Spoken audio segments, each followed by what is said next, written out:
जमी विवाद को नहीं भाई हेला भगारी बड़ भाईर रफा चोटरे सान भाईर मृत्यु।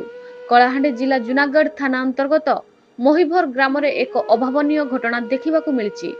जमी विवाद को नहीं बड़ भाई श्री प्रेमानंद नायक अलेख बयस 48 वर्ष, निज रक्तर सान भाई श्री लिंगराज नायक कार्तिक बयस 45 वर्ष निज जमी भागबंटा को नहीं चाष करने निज जमी को जाइथिबा बेले दुई भाई मध्य बचास होइथिबा बेले बड़ भाई श्री प्रेमानंद नायक रफा साहाय्य सान भाई को मुंडरे मारी देथिबारु घटनास्थल रे श्री लिंगराज नायक मृत्यु होइथिला।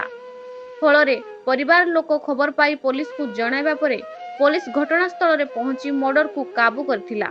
जूनागढ़ आईआईसी श्री शेषदेव बेहेरा, एसडीपीओ और धर्मगढ़ श्री डोलामणि भोई, जूनागढ़ आईआईसी एएसआई और साइंटिफिक टीम पहुंची तदंत करथिले, किंतु प्रेमानंद नायक मु मो सान भाई को मारी देइछि बोली पुलिस को जणाइथिले और श्री प्रेमशिला नायक जूनागढ़ थाना रे मो स्वामी को मोर देढ़सुर मारी देइछि बोली केस रुजु करचंती। फल पुलिस शव को जूनागढ़ डाक्तरखाना पोस्टमार्टम पाई पठाइचंती। कलाहांडी प्रदीप कुमार डंगरिया को रिपोर्ट, न्यूज ओडिशा टीवी।